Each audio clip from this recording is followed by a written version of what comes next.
Good morning, everybody. Happy Thursday. Welcome into today's live stream. And the topic of the day is a pertinent one. It is investing in artificial intelligence and utilizing this ETF world. AI very much in focus at the moment. Big story of the day. Michael Burry shorted AI and shut down his firm, right? And so don't fade this trend. For me, the topic is very simple. Artificial intelligence is destined to succeed because it creates more or saves more of the most valuable assets in the world, and that is time. And so that's really what it boils down to, right? And that's why I think so many people are fascinated with LLMs and they are fascinated with the idea of robotics, because those things are going to step into place and help save us time, among other resources. So today we've got two experts on the topic here, Derek and Cole, joining us from KraneShares, as well as my co-host Evan. And we're excited to really dive into this topic to understand, if you're investing in AI, what does that mean? What are AI products? How can you get exposure to both names that are in the public and private markets, and some more context as well? Derek, Cole, welcome to the show. How's it going, guys? It's going well. Thanks for having us. Yeah, thanks for having me. Always a pleasure. So just before we get started here, I do know that we want to be able to talk ticker specific here. And I already mentioned that first ticker with AGIX that I encourage people to take a look at. So real quick, for all those that are watching, since we are going to talk to specific investors, please carefully consider the fund's investment objectives, risks, charges, and expenses prior to investing. A fund's prospectus and summary prospectus contain this and other information about the different KraneShares funds. And to obtain those prospectus and summary prospectus, please go right to the website, KraneShares.com, easily found right on the website, and excited, of course, to be working together with you all to share this information. So let's get right into things. First off, let's start with the obvious. Why should people right now be interested in investing in AI? You have two sides of the puzzle. You have those that are super bulls. You have those that are super bubbles. So where are we? Yeah, I mean, like we have those AI bubbles, right? Like, all over the news, right? If you open like Bloomberg, CNBC, like FT, whatever, like you're watching, like people talk about, oh, we're in a bubble, right? So AI has been, I mean, doing well for I think 3 years almost, right? So people sitting on great performance on many companies. We all have this like huge capital gain if you have Nvidia right in your portfolio. So people say, should I sell or should I wait? I think that's natural, right? Like just human nature, right? When you have something like going up so much, you're worried it's like it's too much. Then you have people talking about like dot-com bubble. You have those crazy valuation, like when you basically if you invest in those companies during the peak time, you're gonna probably get a lot of like drawdown, like when the bubble bust. But today, I think it's very different. Just generally, the companies we're talking about today is is real. Like they're generating like billions of revenue, billions of cash flow. They're really sitting on top of the whole internet infrastructure, right? So back then, I think you have like .com or pat.com, right? Remember those companies, right? Like they don't have anything, right? So today, like people are using it every day. People are paying for it. Um, there's company paying for it. There's enterprise solutions like those packages, like huge, right? People like enterprise paying like billions to use AI to transform their business. Like Meta is like paying I don't know how much money for like AI talent, right? Like 100 million salary. It's crazy to really make because they're gonna make more money out of the AI. So that just like tells the very different story here. We're still early. I think like we have a presentation we're gonna go through why, but generally want to say this is early opportunity. Yeah, I think just to add to Derek's point, we're undergoing a shift right now. We're really seeing from the start. It started with consumer AI. Your average person can interact with ChatGPT, generate images, ask questions. But we're seeing a real shift to enterprise AI today, and it is earnings season right now. We still haven't had NVIDIA report, but we've got a couple of the big ones. I think Google's really impressed, but I think we're really starting to see these companies have a real impact on their earnings. and they're learning how to monetize AI and kind of start selling to enterprises. And we'll cover that a little bit more later too. Appreciate that initial insight on these pieces. And I do agree that there is more real revenue and other items here. Still within that, I'm curious how you guys as analysts look at valuations, right? Because to say, hey, these companies are worth something is different than saying they're worth, hundreds of billions, trillions of dollars. So how do you think about the valuations, which have swelled rapidly in companies that are in this area right now, to maybe where they should be, or companies that haven't seen that swell in valuation yet? Essentially just how you kind of factor it in at this moment. Yeah, can we share? We have a slide for this. Mm-hmm. If you can, can you see this slide? Yep. Yeah. So we look at just from the market perspective, right? Like the S&P Technology Sector Index, where if you look at Nasdaq Index, it's very similar. So today, the valuation is definitely much higher compared to, say, last 5-year, 10-year average. But when you compare to the dot-com bubble, the valuation is not there. So we're far from the valuation where you have I remember Cisco going up 100x for PE. So it's not that crazy yet. We're trading at a premium, but we're trading at a premium for a reason. You have very strong revenue growth. You have very high margin. You have company that is really they call the 90 club, right? So the combination of the revenue growth and margins over 90%. So those companies, I think is quite strong. If you think about the PE, if you have E going to continue to grow, then when you look at something trading at over 30, is not that crazy. Especially think about the upside of the AI disruption on many businesses going forward, how much revenue they're going to make, how many earnings they're going to make. I think this is not crazy high valuation, but something more reasonable compared to what's going to happen. Yeah, that answer your question. Yeah, I think it's helpful to visualize it directly like you have here, and to note as well that it's really helpful to have growing earnings, because them being the denominator of that forward PE ratio is going to help keep it a lot more steady. And people can see here, we're not even too stretched from where we were in 2021 necessarily, right? There's a bit of a dip when we sold off in 22, but we're not too far ahead of 21, but certainly, yeah, nowhere near where these items stretched. And really, they got so stretched back in 2000 because, like you said, they weren't making much money, if any money, right? And so that just creates these abnormal ratios. Evan, do you have any thoughts or questions on this initial topic here? Yeah, I find it to be a very interesting one, as we're kind of, I don't even know if we're quite at the point of show me the money, but we're not super far away from it. We're definitely in the point in this AI area of people investing extremely, extremely heavily. And I do wonder how this is different for the largest companies, these huge mega cap names, and then maybe from some more of these private companies. One thing that I would point out is one of these AI companies, whatever it was, raised some money at a $2 billion valuation. It was actually, I think they were called Gamma. And one of the things that stood out is they were profitable. They had, it was a large number. I think it was like $100 million of profit, and they had 50 employees. It was something like that. So should companies that can reach that sort of profitability with significantly less employees, significantly higher margins, get higher PE ratios? I don't know if that is the craziest statement. So I think there's a combination of, should PEs naturally be rising going forward, especially also as we've talked about this, every baby in America is about to be getting some ETFs as well going forward. But yeah, no, I think this is an interesting one.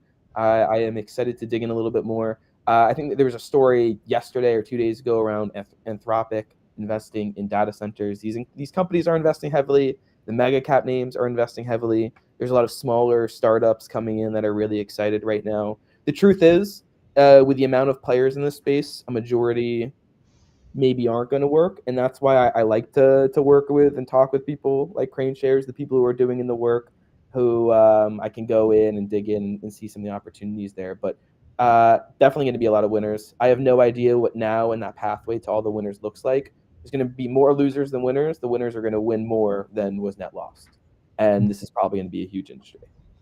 So I think that's a great point too. There's a lot of talk about valuation risk, and Derek just covered that. But I think what people are getting mixed up with is that there are going to be winners and there's going to be losers. So maybe right now at this point in time, it's a little bit harder to tell who the winners will be, who the losers will be. So maybe that's where investors may be getting the idea that the sector as a whole is overvalued, but that's really just not the case, right, Derek? Yeah, of course, there'll be many companies they're gonna doing window dressing or just like as like AI theater, gonna play the AI game, right? They're gonna mention a lot of AI, but like those companies probably gonna have a high valuation, but like that's not reasonable. So you have to really stick to the AI long-term winner to really tap into those like the PE ratio is gonna be a little bit high now, but like I think like the earnings gonna really double, triple in the long run. You want to find the companies that are actually integrating AI into their core business model, right? Yeah, exactly. So let's talk about these specific companies. I'm not sure if it's in this deck or if we want to pull up directly from the website, but let's go through some of the holdings that have made their way into your AGIX ETF and why they are in there and why they're weighted as they are. I did take a look through the holdings myself, and I think that there's a lot of popular names in those top 10, and then obviously there's a lot of additional names through there. Those are top 10's probably making up about 25-30%, I would guess, of the fund right now, and then there's additional ones through there. So do you have that inside of the presentation? Yeah, we do have that. We have a like whole story about it. So okay, let's do yeah. it. So yeah, so maybe I mean like we talked a lot about what we already have discussed, right? Like the AI has really outperformed the performance quite amazing over the past few years. Just using our like AGIX as like example, right? AI has outperformed not only Nasdaq, um, technology sector, S&P, semiconductor index, almost every tech and growth benchmark. So it's not just like I think a lot of people tell me, oh, I use semiconductor to play AI, or I use just like technology or Nasdaq to play AI. But AI is beyond that, right? It's more than that, both on the return and also the risk-adjusted return perspective. So we have noticed that. But like, yeah, we're already addressing this like bubble valuation. But why we do think like several things we notice is going to be important, I think, for investor to think about like this the long-term structure, right? One is the pattern. We have seen this pattern before. The AI is showing a pattern. The model is getting smarter, but getting cheaper. So we have seen that in internet, right? Like the data is getting better, the speed of data is getting faster, the cost of data is getting cheaper. We have seen that in the semiconductors, right? The transistors getting more denser and smarter, then the cost is getting cheaper. So when you have that flying wheel, you're creating a long-term compounding power. That's going to create something big. The second thing is the adoption, right? So AI is reaching like 100 million active user way faster than the internet era companies, right? For if you remember the early times, the internet companies takes like years to reach that amount of user, but now it takes like months for the AI because AI is sitting on the infrastructure of all the internet and all those like mobile phones, right? So the access to AI is much easier for consumers. Then on the enterprise side, you are seeing this accelerating adoption across different sectors, right? Technology sector is now over 70% penetration. You have finance sector over about like 60% now. Then followed by many other sectors, I think going to rise going forward as their business model going to be disrupted and changed by AI models and AI agents. So when you have those enterprise willing to pay billions of dollars to use it, you're gonna see AI is useful, AI is impactful. There's real ROI. If you talk to the CTO of each company, why are you using AI? The survey we got Also, many investment bank is showing those survey that there's real ROI on. Yeah, Derek, this is the important part, the right side, right? How enterprises are integrating AI, right? Mhm. So this is clearly the more durable opportunity, right? Right. This is where money will be made. What kind of things are like companies doing to integrate AI? Is it supply chain optimization? Is it something else? Is it, all of the above?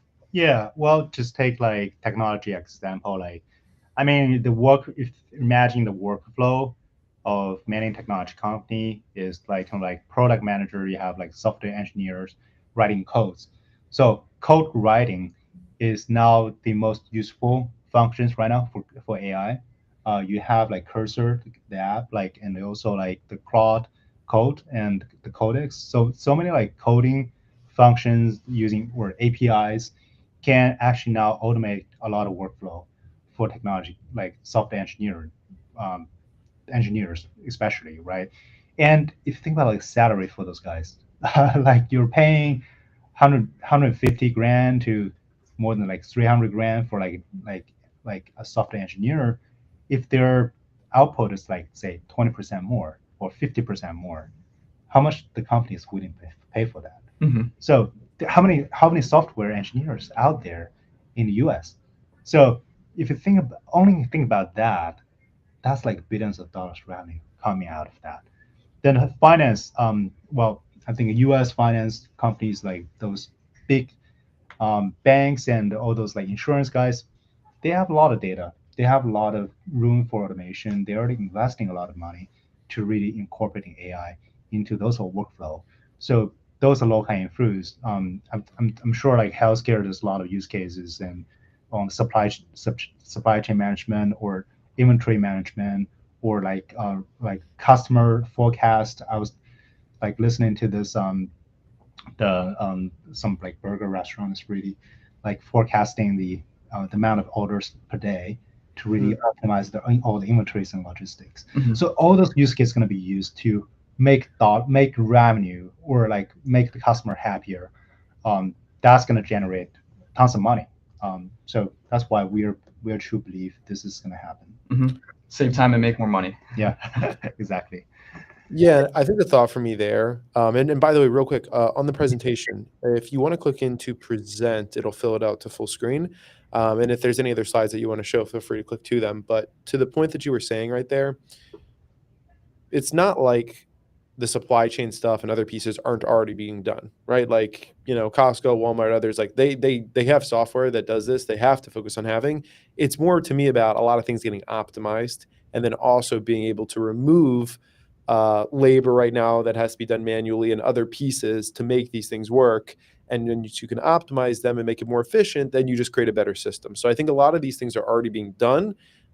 They have to get done, right? In order for these businesses to be successful, you're just optimizing the process. And I think that that's what companies are really willing to pay for. And that's why you're seeing revenue, right? Because it's not like let's take an example here, Palantir, right? With data processing. It's not like nobody processes data, but Palantir comes in and says, hey, we can do it for you 50% cheaper, right? Or different pieces like this. We can give you insights you wouldn't have gotten. Oh, well, it becomes very attractive, right? And then you say, okay, cool. Like I'm willing to take up your enterprise plan, willing to work with you. I think that those things do go a long way. Was there anything else in this presentation you wanted to click over to? No, just make sure like we're actually seeing the full screen. Do you see the full screen actually? It's still showing me the present on these pieces, but it could just be something from one end to the other. I think this user growth one is a good slide as well. I know that you were talking about this beforehand. The growth is absolutely insane. Obviously, ChatGPT was the fastest pretty much ever to every active milestone that we've seen. Continues to move. I assume that they'll overtake Facebook at some point when it comes to the billions of users, right? Facebook has like a third of the world uses their product every single month. Or is it more than that, Evan? Like half the world uses a Meta product? Like 40 something, low 40s. Yeah. So yeah, a pretty crazy number right there.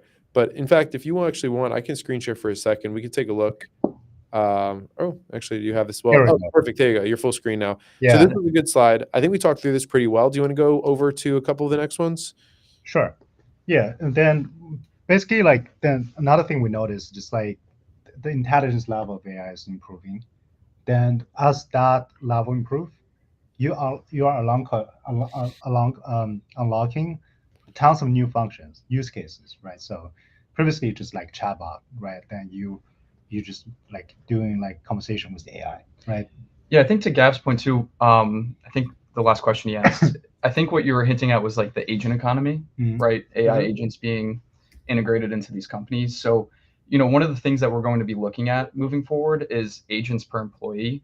So, Derek, maybe you can talk about like the significance of that and, the work that AI agents can do compared to your average employee and autonomously, obviously. Yeah, I think like you're right. Basically, we're kind of like just start to see that, right? Like as enterprises using AI compared to consumers, previously just like chat with the AI, you have kind of like first we have a reasoning capability, so you can understand the context. If you give a bunch of code to AI, AI can understand that, can debug that, can improve that, and document that. So putting all those things together, you have an agent, right? You have a software engineer that's working for the company together with the real person's software engineers. So if you think about like a company can now grow business without adding a lot of headcounts at a much cheaper pace, right? The business becomes so scalable for any like technology company or just like traditional companies that can use AI agents to autonomously plan and make decisions, take actions, and do a lot of work. Um, that's going to reshape our economy going forward. So if you think about that's going to happen, our economy is going to be based on agents, right? So it's going to be agent economy. That's what at KraneShares we talked about that in our white paper. Why agent economy is important. Yeah. Yeah, the agent economy, I think, is probably, and there's a reason that it's at the top of this list, it's probably one of the more difficult areas for most people to comprehend and to easily see how it's going to affect their life. But it's going to be one of the ones that's most ingrained because I think that that's probably the meta play, right? Is to basically have an agent inside of everyone's pocket, right? And you can start having this agent do different things for you and program it in. And it's just like simple things here that are going to get better and better. I think right now there's also a trust level that people maybe don't have yet with agents, but it's going to be essentially like I think people should think of, let's say somebody at like a wealthy firm, they typically have an assistant that books travel, right? Sends in these emails, sets their schedule, lines things up. It's basically going to get to the point where it can do all these different things for you. Your little checklist throughout the day. Hey, I need to go buy some more coffee filters, right? Whatever it is, right? It can kind of like work through these things. And then at a higher level, it can be an analyst, right? It can do different pieces. So there's a lot of scale to it. But I do think it's the one thing where people right now have like played with the edges, but and there's a lot of companies that are working to package this, and I think that this is going to kind of be the boom over the next year or two, and it's going to be where you see a lot of the revenue once people properly train these things and create trust with them. And then, of course, there's the very exciting part, which is where these agents become physically embodied through robotics, and then it becomes, oh, well, it can not only buy my coffee filters, but it can make the coffee, right, and then bring that coffee to me. In those pieces, and that's where you kind of take it to the next step. So I think that's how a lot of this connects hand in hand. I'm going to share my screen for just a second. You don't have to unshare yours. You're good. You can keep yours there because I'll be able to just take over from there. But one thing that I wanted to show on the tabs here was the top holdings for a second because we were talking about a couple of these. And so for those that want to check this out, pretty easy to go find it. You can go look at the KraneShares website for AGIX. You've got the prospectus, which I also talked about a little bit earlier. The fund summary prospectus are going to be on here, as well as the performance and other items. And obviously the performance has been very solid here. For the fund NAV performance year to date, 38.6% there, 6 months, 53%. So pretty strong performance. And then as people go down a little bit here, you can kind of see, what that would look like. Growth of $10,000 on the chart. And then really some of the holdings. So I think this really sticks out, and I appreciate you guys putting it up here first because it's about 5% of the fund, and that is exposure to Anthropic and XAI. And Anthropic feels like the type of thing right now that nobody can have enough exposure to, and it's pretty cool that this is a few $1 million of market value of exposure right here over 17,000 shares. And then XAI, who just raised another 15 billion, I believe, earlier today or yesterday. that is also coming into play here. So we'll get into the public holdings, which are very interesting. And I went through the full public holdings as well. And there's some names that I really like SK Hynix and others that are not easy for U.S. investors to get exposure to, but these are really difficult for U.S. investors to get exposure to. Cole or Derek, if you guys want to talk a little bit about, how you got exposure to them, why you think they fit so well into this fund, and if there's plans to grow private holdings and add to this. Yeah, we actually have a slide for that. Here we go. Maybe just I'll bring you back on screen. Sure. Here, let me take me off. Oh, we got you. Yeah. So basically, when we see, why we launched AGIX, right? So we spent a year developing this fund, but when we talk to one of our partner for AGIX, they are a bunch of AI venture investors. They are early investors into Anthropic, XAI, and Perplexity. So when we talk to them, yeah, should we create ETF together on the most important companies in AI? Of course, but when it comes to what is the most important company, it's actually private. So we're okay, then how do we get into the ETF? So we asked a lawyer. We spent a year doing research on this. The lawyer confirmed that actually you can do it. So on ETF is a 40 Act fund. So 40 Act fund can actually invest no more than 15% into the illiquid assets, which are private. Then it's very exciting. It's there's a solution actually. So we talked to the Aetna people, the partner we have. It's yeah, those companies. Can you introduce us to the CFOs and just let us invest it? We want to create benchmark for AI, not only for the public but also the private. Then we talked to CFO of Anthropic, XAI. It's joined their Series E round for Anthropic and tender offer round recently for XAI, and got included. Because we think just if those companies go public today, they're gonna become top, I don't know, 20, 30 names in the NASDAQ. Yeah, right? Both XAI and Anthropic would be top 25 companies in the NASDAQ right now, and that's exposure people can't. It's really hard to get right now, right. And AGIX offers a way for you to get exposure to the top names that aren't traded in public markets, right? Yeah, if you think about 10 years ago, those companies should already go public, right? But now they have a lot of access to private capital, so they can't stay in private longer because they can, right? Yeah, just 10 years ago, the median age for companies to go private or from private to public was about 7 years. And now it's taking about 11 years for companies to actually go public. So a lot of this growth in AI, the top AI names, is actually happening in the public space, away from where most investors can reach it. Yeah. So just talking about Anthropic is probably one of the fast growing AI companies out there, because they have say revenues only $1 billion last year. Now it's reaching $5 billion in August, just 5x in 8 months. You have never seen that in history before. So those companies offering probably a lot of the value creation, but it's still in the private space. So that's why I think investors, if you just only invest in the public, you're missing a lot of value creation in the private space.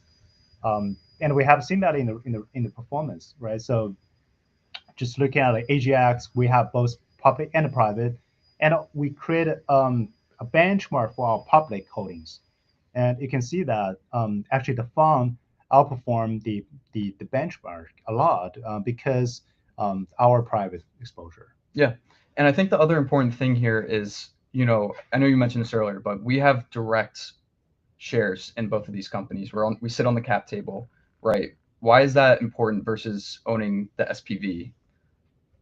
Yeah, I mean, basically, there's two ways to invest in the private companies. One is to direct shareholding through their funding round. So company do this A round, B round, C round. Basically, you are giving the money to the company directly. Then you have the shares of the company. Then they register those shares on the cap table. So that's most clean way to get access. But sometimes that's hard, right? You need access. You need to talk to the CFO, make sure you're adding value to the company. You're a long-term capital partner with the company. So then some investors may get access to a special purpose vehicle, which is entity created by investor like us or some other VCs or like employee. They want to sell their shares, so they create an entity. So usually they charge fee or may not charge a fee. Then there's like can be like layers of SPV where they charge fee and carry. So there's a little bit like not transparent to that perspective. You need to do a lot of due diligence, make sure you're getting access to the real shares of the company. You want to get shares that you want to make sure that those SPV are real, are clean, right? So there's a different way. So we choose the more direct way, more transparent way, because we for Anthropic, we added March through their Series E round of financing. For XAI, we access through their tender offer round in July. So we are directly on the cap table of both companies. So if you look at the cap table, you're going to see AGIX on behalf of KraneShares Trust. So as an ETF, this is kind of like one of the first ETF doing that. We think that's going to add a lot of value to our investors in AGIX. And right now, Anthropic and XAI make up about 5% of the portfolio, and we're limited to that 15% cap. But as the fund grows, we have the ability to add more names and maybe add to our current positions, whatever it is, depending on which companies are raising money, right? Yeah, exactly. Well, if you think about like private company, they are private, right? So they don't have a price, right? Daily price. You cannot just like trade it. But like in an ETF, right? ETF format is like daily liquidity. People can buy the ETF every day in and out. So what we do is that we have a fair value committee, and we assign a fair value to Anthropic Index daily. We probably not going to change the price, not going to change daily, but we have a daily committee to make sure investors are getting the fair value for these companies. The fair value going to based on the primary round financing price we have seen on the press release or the cap table. Also, we're going to monitor the secondary market transaction. So there's a lot of secondary transaction actually like investor doing on those companies. So we have those data through our vendors that we can monitoring where the price is moving, and we can just adjust the fair value price for those companies in our daily committee. So with that, we kind of like create a vehicle that's very liquid. So think about like previously people invest in those private exposure, people have like 10-year lockup into a private fund. You're waiting for like distribution, right? So now with the ETF, you can just buy it. Then you can if you don't want those exposure, you can sell it tomorrow. So that solves a problem for liquidity. I know like even a lot of institutional investor, liquidity is the problem because they're sitting on some private fund but never get it distributed. So they never get liquidity. So that's a big challenge for a lot of private fund structure. So for ETF is the most transparent and liquid way to get access to the private holdings. So that's why I think like this is a truly innovation in terms of the product design. Yeah. Right. It makes me curious. I think it's a great point as to how you have the direct shares. Is there any, again, I don't know if you're allowed to say, is there any dream companies that are private right now that you'd love to get on that cap table, get in this fund? Yeah, we so actually we work with the Atna Capital Management. Is the sub-advisor for AGIX. They're AI venture company. They are early investor into Anthropic, Perplexity, XAI, and they're talking to many other AI leading AI private AI companies. So there's a pipeline we're talking. So originally we're just talking about all the foundational model companies because those are like where the value is created. Then there's a lot of AI application companies that's coming. So you think about this space, I think going forward, there are going to be more applications from the AI native side. It's going to become public going forward. So now we're talking to a bunch of AI native applications company as well as the next pipeline. But we can also add more own shares. We can follow up on the Anthropic. We can follow on the XAI on an Astronaut. So those are the things we can do to really keep the exposure to the private as more money come into the fund. Perfect. I am going to reshare mine back over for a moment here. We've covered the private companies very well. Taking a look here at the top holdings. So I actually do like that Meta is the top holding here. I think Meta right now is becoming, I mean, I don't want to say undervalued at where it is, but it's really had a strong sell-off. So maybe this is more just timing for me, obviously. This is the fund is it quarterly rebalanced? It's a quarterly rebalance. And what's the methodology of rebalancing quarterly? So let me share them. Here, I'll pull you back up. Yeah. So can you see the slides? Yeah, we see it. So basically, we believe just like talking about holdings, right? Usually people are like, oh, it's Max 7, but we think Max 7 is outdated.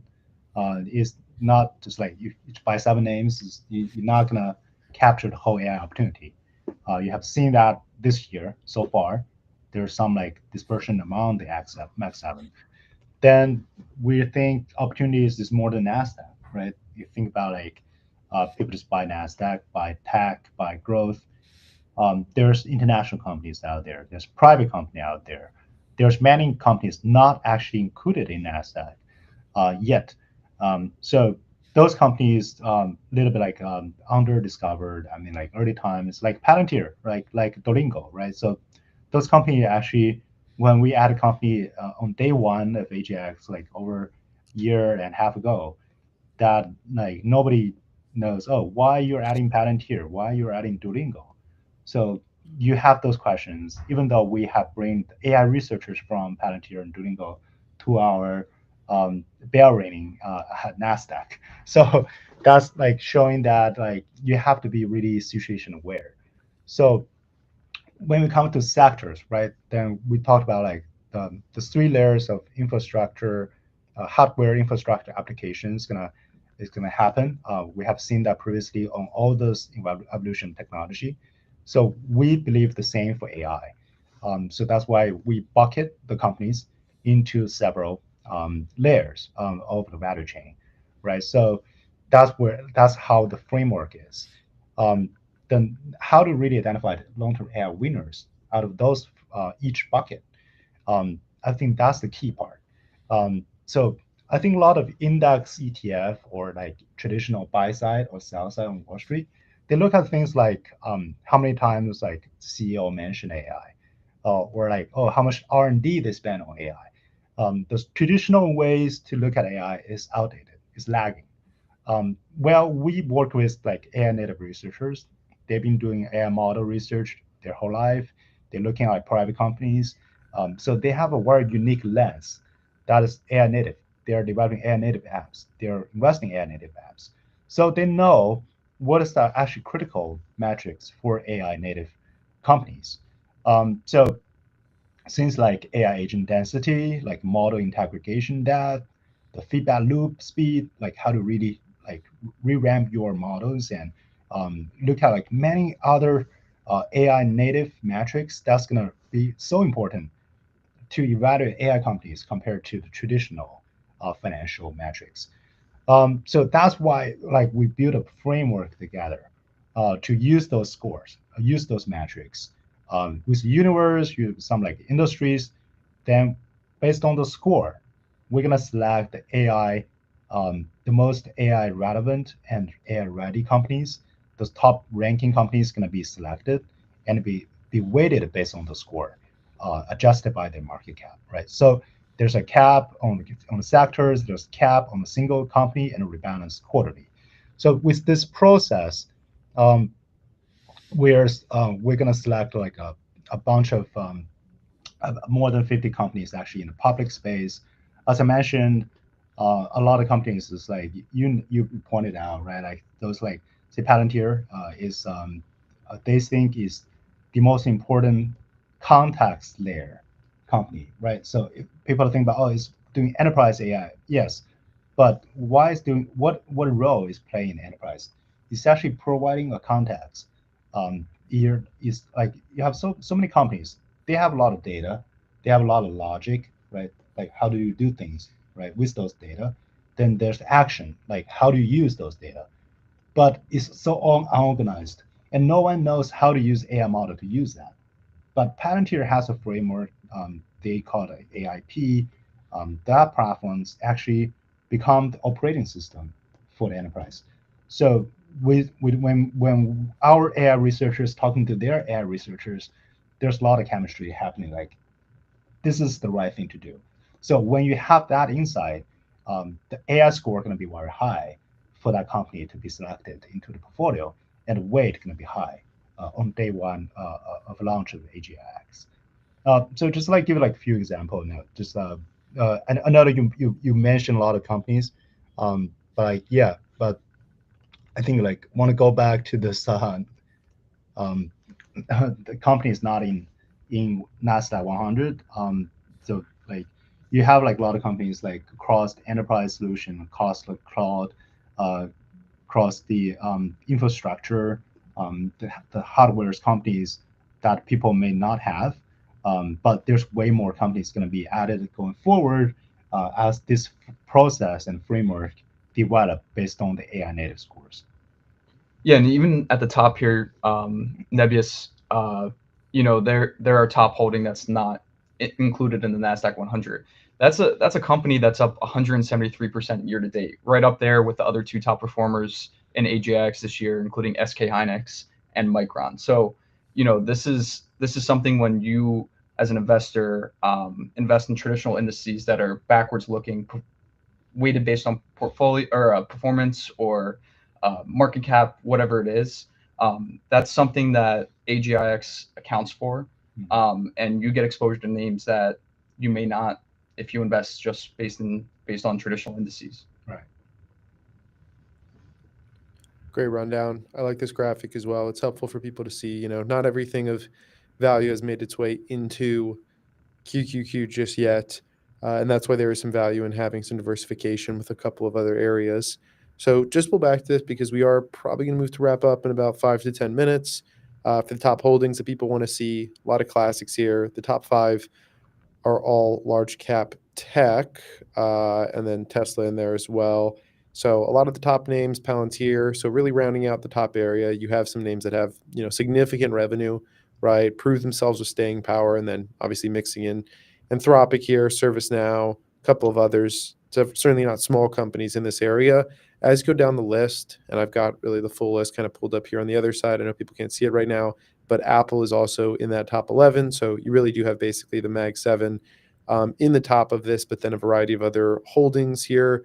XAI is the 20th holding within this. You've got Snowflake, TSMC, Adobe, right? A lot of the names that I think you think of when you think of AI, Tempest AI, Nebius, GitLab, right? Duolingo, everything that's approaching this has been made up inside of here. And you have a total of what I can see of about 53 main holdings, and then cash, euro, The top 10. I dollar. don't know if you went to a different doc. Sorry, what do you see? I only see the top 10 holdings, or if you were Yeah, on the, yeah, it's pulled up on my other screen. Sorry, it's like a separate piece, but I'm just showing this for right now. I mean, let me see. I can show this for just a second. See if I can get this in front of people.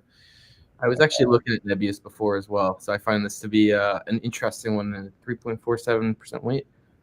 Yeah, inside of here, this people can take a look and see at some of these different areas. Nebius here at 28, Tempest at 29, CoreWeave.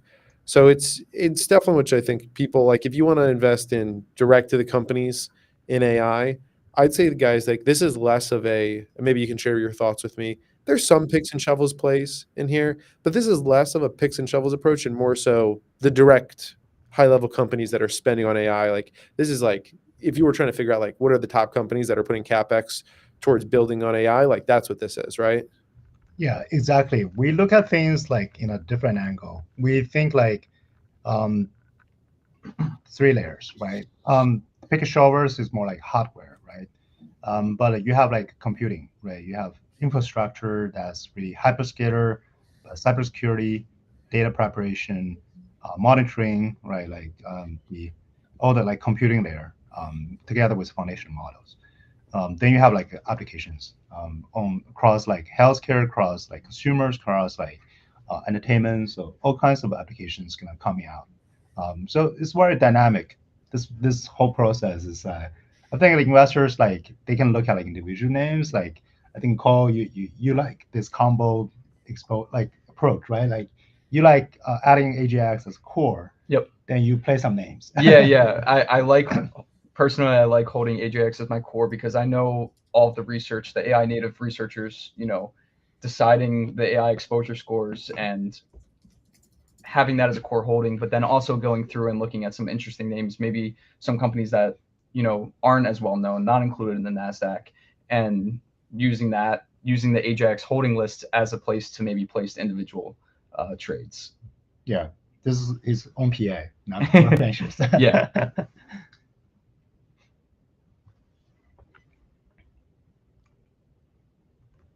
Evan, did you have any thoughts on that? No, well, I think that one point there is that just in general, this is smart people giving you a list that you can go in and do your deeper research into. I find it to be a very interesting area, and it's a good place to start your research, even if it's not, hey, you should go in and buy this one. At least you got to see what smart people were thinking in this area and the deep research that they have been led to. Duolingo is a very interesting one in this world right now. Showing great growth. The company, if you didn't know what the company was and you were just looking at the numbers based in this market, I know the stock price would be at a very different point than where it is. There's kind of a fear around it, an AI fear around that one. So Duolingo has become kind of a little bit of a battleground stock on X, and I'm sure in general a little bit. I'd be curious if you guys have any thoughts on that one. But yeah. When we added like Duolingo about like a year and a half ago, when we talked to AI research on Duolingo, we see this great use cases, how AI is really adding the revenue growth, changing their business model, right? They're like kind of like the AI avatar and all those like use cases, just really changing their way to interact with users. And per discussion with the AI researchers, like fascinating how the business model going to transform. And at that time, I don't think like the Wall Street analysts and anyone at Wall Street is covering that story yet. So I think like those insights adding a lot of value back to a year and a half ago, and now is a word like I think like now a different stage. How their like future growth strategy coming out of that is the stock has been going up a lot. So now I think like the insight is gonna dynamically change, like reflect. So this is ongoing. As like we pull up those like AI metrics, right? Like AI agent density, all those things, it's gonna reshape the business model going forward. So the weight of Duolingo are going to be dynamically adjust based on the AI scores as well. So that's based on all the insights we have and also AI researchers we have collaborated with. Yeah, I think the general investor story out there about Duolingo is, like we were talking about earlier, how are these companies integrating AI into their core business? Content creation, course creation for Duolingo has sped up drastically. I think it took about like 12 years to create its first 100 courses, and then over the course of the last year, they were able to add about 150 new courses. So, I mean, Wow. Crazy. It seems like it's really come through. I do use Duolingo on a daily basis. They have like an AI, I don't know, like bot that you can kind of talk with, which is kind of helpful because you can have conversations. So I see how they've integrated with some of these other pieces. A lot of the others here, I wouldn't say like I personally use the end product, but I do feel like we're probably utilizing that middle product somewhere along the way. It's helping us out. So these are a lot of good points. Is there anything else, Derek, before we move into wrap up that you'd want to show from the deck? I think we covered most of it. Yeah, so basically, I just want to say we have this fund. It's over 100 million. Basically, we are trying to be creative, right? We want to deliver a different approach to investors. Want to be AI native. We want to be public and private, hybrid, which I don't think a lot of our peers in the industry is doing.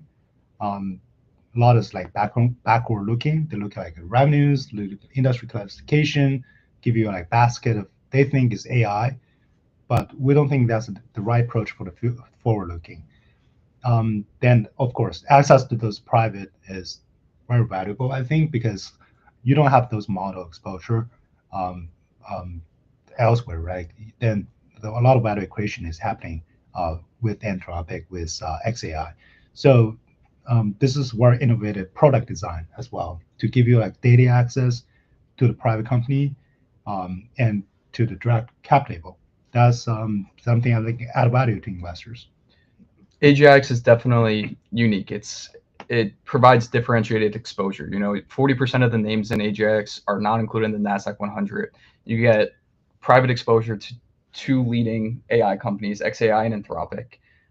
You do still have Mag 7 exposure, but the main story that we like to convey is that this opportunity expands well beyond the Mag 7, and the AGIX portfolio reflects that. Like you were saying, Gav, when you get out of that top 10, when you download the full holdings list, that's when things get interesting in AGIX. Right.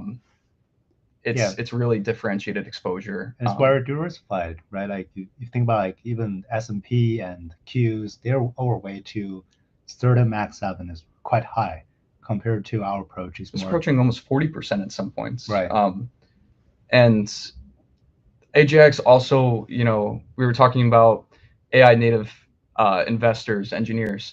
It packs in the insights of very smart people that have worked in the AI industry for over a decade now, and wraps it up into an ETF that can be publicly traded. So it's a really great way to get exposure to the AI opportunity. Right. If you think about like your portfolio, if you source money from S&P 500 or Nasdaq 100, you're actually now deviating from that concentration risk into Mag 7 to more broadening out AI play.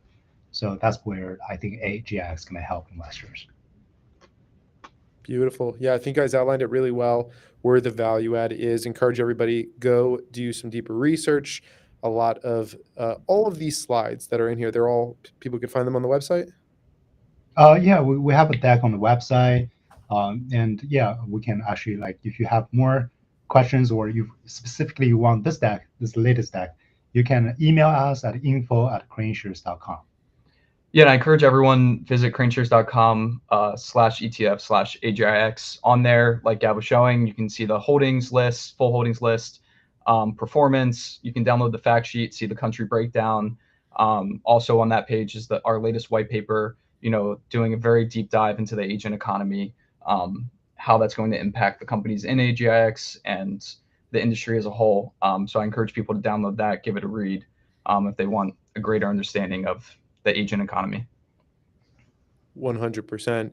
A lot of great information that people can garner from there. Add AGIX to your watch list, start doing that research. If you're looking to invest in the AI thematic, it's a very pure way to play it. Evan, any final comments that you want to share today? I appreciate Derek and Cole for joining us. Shout out to KraneShares. We've been talking with you guys a little bit. Great people to work with. I love being able to talk with and work with people who are putting out great products. There are certain ones that are going to be for you. There are certain ones that are not going to be for you. But I do know that this is research coming from a really smart group of people. And there's some knowledge to be gained by going into these ones. I've enjoyed talking about the humanoid robotics ETF a bunch, KOID, KOID. That's been one we've been talking about on here that I've been seeing a good amount of pickup as well. I know it wasn't the topic of this conversation, but just in general, it's an exciting time in technology. We've talked about this a good little bit. There's a lot of different technologies and stuff going on and converging at one time. And the next couple of years, next couple of decades should be a very interesting time. The world should change a bunch, and I'm excited to invest and talk with more people who are investing alongside of it. So I appreciate you guys for coming in. It was always a good chat. One of the things I did actually want to say there is I have a very US-centric perspective on stuff. And I know that this is a very global game, a global stuff, technology race, everything like that. So I enjoy also coming on here and being able to talk more about the world and hear about how some different companies are also making some big strides. So I think this is a good conversation. I appreciate you guys for joining in. Me as well. If you're just hearing this now and you didn't hear the start of this, the whole thing is recorded. So you can go back through and go back from the start. Agreed. Cole, any final comment from you? No, thank you for having us. I would like to say too, AGIX is 85% US names, but we also have KWEB, which is our China Internet Fund, KWEB, and that kind of captures more of the AI race going on in China right now. So you have KWeb for China, AGIX for US AI predominantly, and then like you mentioned, KOID, which is the first ever humanoid robotics ETF, which is kind of broad exposure, global exposure. Right. For sure. I agree. People should check out both of those. You guys have some double leverage ETFs as well. There's several things people could take a look at. Derek? Yeah, I was saying just add AGX to your watch list. That's not something like you. A lot of people just like me. Like I play single names in my PA, but then when I add watch list, I feel like, oh, maybe I should add something as a core, because like I could be wrong in certain single names. So that's something I think like this good approach. Have a core, then you have some satellite plays. Yep, I'm on the same page. Very cool. Thank you to everyone that tuned in. I saw over 5,000 viewers on X.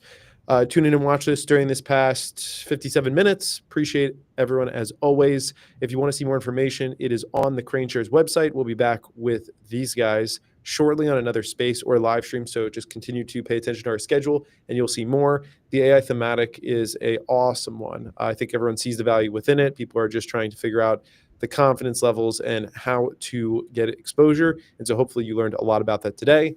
We will see you all on the next one. I'm going to go live on Spaces in just a minute here for those that want to tune in. Take care, everybody. Have a great rest of